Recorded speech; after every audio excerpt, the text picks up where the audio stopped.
Selamat datang para sahabat misteri. Hari ini kita akan membahas sebuah kisah yang bersinggungan dengan ritual yang bernama jelangkung. Simak kisah sampai akhir dan bagaimana nasib sahabat kita Doni pada saat itu. Waktu itu di tahun 2000, Doni masih sekolah tingkat SMA. Berawal dari kelas Doni di sekolah yang kebetulan posisinya paling ngumpet di samping ruang sekretariat Paskibra di lantai 2. Teman perempuan sekelas Doni, sebut saja Wanda, terlihat berkerumun bersama teman-temannya di satu meja di dalam kelas. Karena penasaran, Doni datang ke mejanya, melihat ada apa di sana. Ternyata mereka sedang main oret-oretan di atas kertas dengan satu buah pensil. Namun, pensil itu dipegang oleh dua tangan dari dua temannya. Jadi, masing-masing menggunakan tangan kanannya untuk memegang pensil itu. Sudah bisa kebayang ya? Kemudian, di atas kertas, ditulis angka dari nomor 0 sampai dengan 9, dan huruf abjad dari A sampai dengan Z ditambah tulisan di dalam 3 kotak, masing-masing bertuliskan, ya, tidak, dan hong.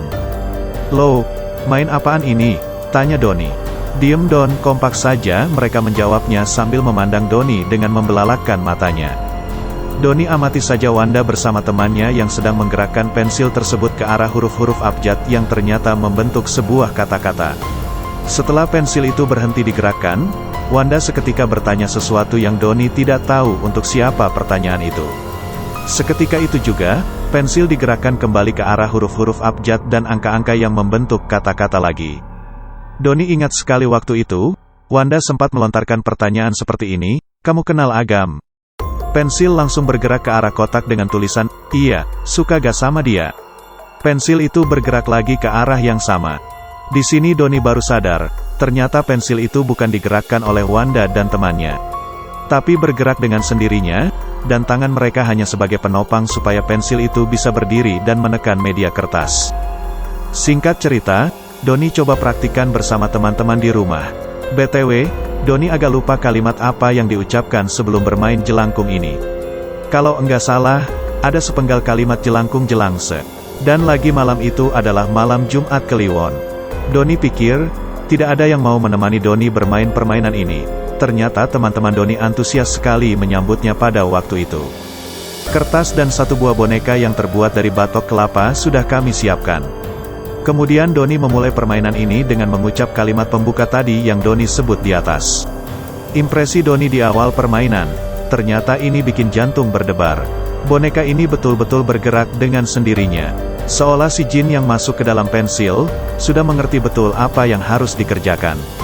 Satu persatu pertanyaan kami lontarkan, dan dijawab dengan sangat rapi. Jin ini paling tidak pandai baca tulis. Dan Doni ingat, waktu itu tanya siapa nama dia, si jin memberitahu namanya dengan susunan huruf yang sulit sekali dibaca, banyak sekali huruf konsonannya. Waktu itu saya iseng bertanya, siapa perempuan yang suka sama Doni? Boneka itu menyusun huruf demi huruf dan membentuk sebuah nama yang tidak asing bagi Doni. Perempuan itu memang kelihatan sekali berbeda jika bertemu dengan saya, mode GR aktif. Untuk menyelesaikan permainan, Doni tinggal memberikan perintah untuk dia agar pulang kembali ke asalnya. Namun, boneka itu masih bergerak-gerak, jin yang ada dalam boneka tidak mau keluar.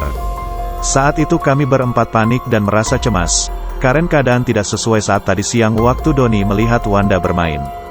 Secara refleks Doni bertanya, "Kamu mau apa? Kenapa tidak mau pulang?" Boneka itu pun kembali bergerak dari huruf ke huruf, pada akhirnya tulisan itu adalah kopi pahit. Lalu Doni bertanya, "Maksudnya kamu mau kopi pahit?"